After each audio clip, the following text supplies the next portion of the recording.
sur votre console vidéo, vous faites ceci sur les réseaux sociaux, vous passez des heures dans votre lit sur les réseaux sociaux et le matin, bien sûr, vous vous réveillez à 11h, à midi, à 13h, à 14h. Je ne pense pas qu'un disciple du Seigneur Jésus-Christ peut vivre une telle vie. Sérieusement. Un enfant de Dieu, quelqu'un qui se dit appelé par Dieu, quelqu'un qui veut servir le Seigneur, ça ne peut pas être quelqu'un qui passe ses soirées à faire des choses qui ne produisent rien pour le royaume de Dieu et à se lever tard, quand je me réveillerai, eh bien, je me réveillerai. Ce n'est pas possible. Tu ne peux plus te réveiller à 13h, à 14h, à midi, à 11h. Ça n'est pas possible. Tu passes à côté de quelque chose, je crois, d'une grâce de Dieu. Et si Dieu nous parle ainsi, ce n'est pas pour mettre sur nous une loi, puisqu'il n'en a pas mis dans sa parole. Par contre, il nous montre des principes qui devraient éveiller notre conscience, qui devraient éveiller notre intelligence. Les enfants de Dieu ne devraient pas être négligents.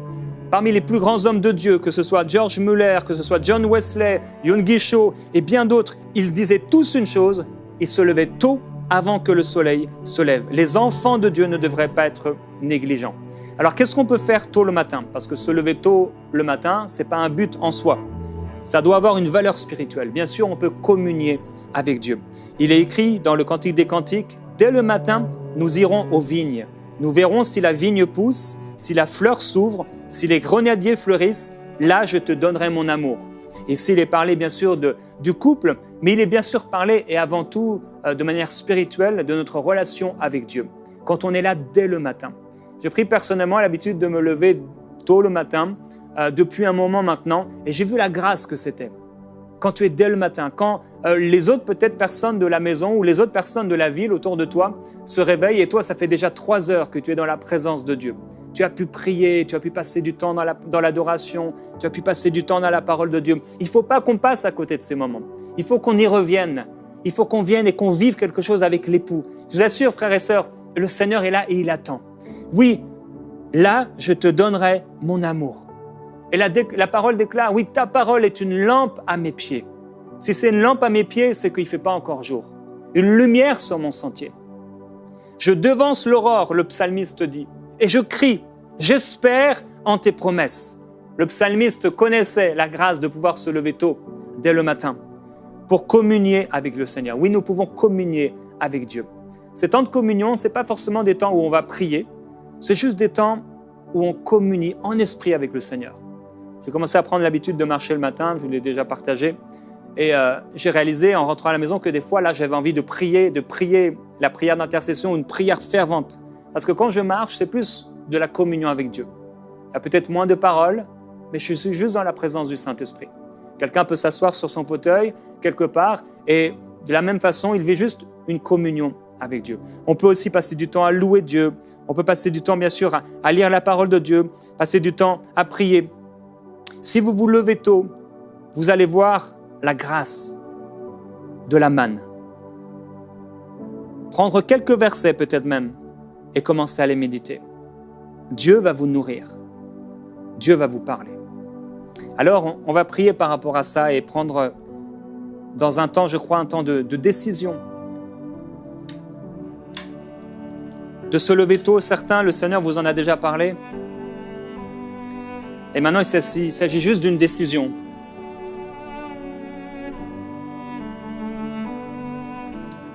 Et je vais vous donner juste quelques principes. Alors que vous êtes en prière, bien sûr, ceux qui se lèvent tôt doivent prendre l'habitude de se coucher tôt. On ne peut pas à long terme se coucher tard et se lever tôt. Ne vous imposez pas des objectifs trop ambitieux, sinon vous allez vous décourager. Je crois personnellement qu'entre 5 et 6 heures du matin, c'est déjà excellent. Vous allez voir peut-être le soleil se lever ou il vient de se lever.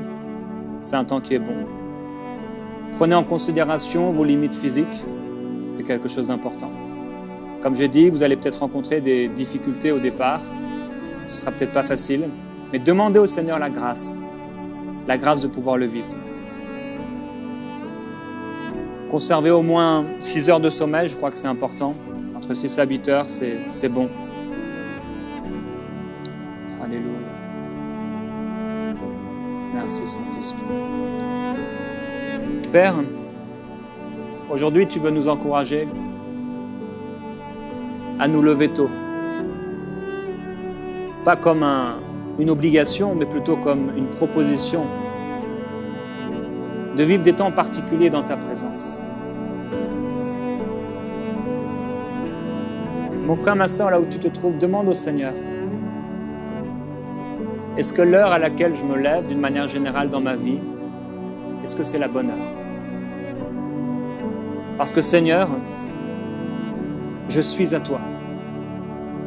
Je t'ai offert ma vie, je t'ai offert mon corps, mais je veux t'offrir aussi mon temps, mon confort, mon lit, tout, mon agenda. Est-ce que tu veux que je change quelque chose dans mon emploi du temps, le matin, le soir, pour pouvoir me coucher tôt? Demandons au Saint-Esprit vraiment de nous éclairer. Demandons au Saint-Esprit d'ouvrir nos yeux. Demandons au Saint-Esprit ce qui lui est agréable. Demandez-lui. Parce que c'est important. C'est tellement important en fait.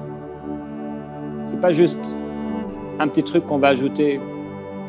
C'est pas juste un petit conseil. C'est tellement fondamental. Au point où partout dans la parole, il nous est parlé à ce sujet. Merci Saint-Esprit.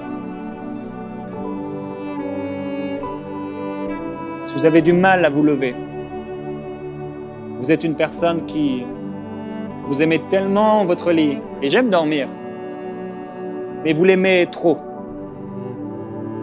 je prie pour vous. Vous pouvez faire un acte, je ne sais pas, lever les mains ou quelque chose, simplement pour recevoir, parce qu'il va se passer quelque chose. Père, je prie pour cette personne. Elle veut se lever tôt. Elle veut que les choses changent. Elle veut te donner les prémices. Elle veut découvrir la manne céleste. Elle veut découvrir, Seigneur, ces temps de grâce, ces temps de partage, ces temps de communion. Mais tu connais les difficultés qu'elle a pour se lever tôt. Père, je prie qu'au nom de Jésus-Christ, tu lui donnes la force, le courage et la révélation dont elle a besoin pour pouvoir se lever tôt. On perd tellement de temps, Seigneur, à des choses futiles.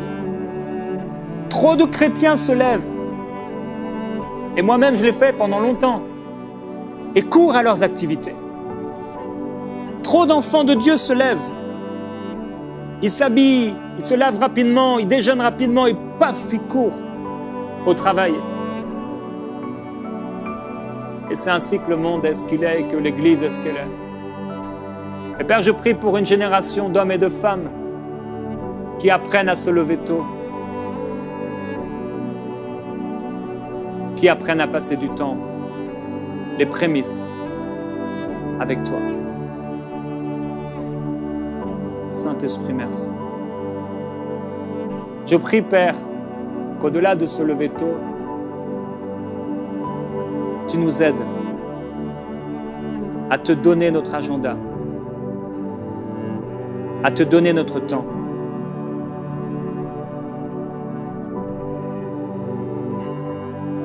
Et je sais que plusieurs personnes,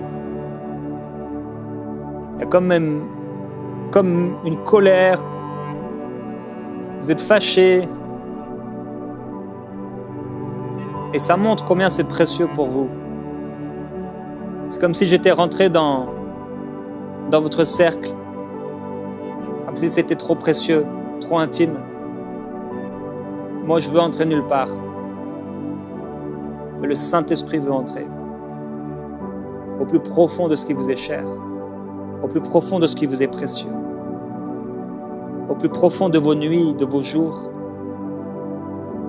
Peut-être pour certains, votre lit, c'est une idole.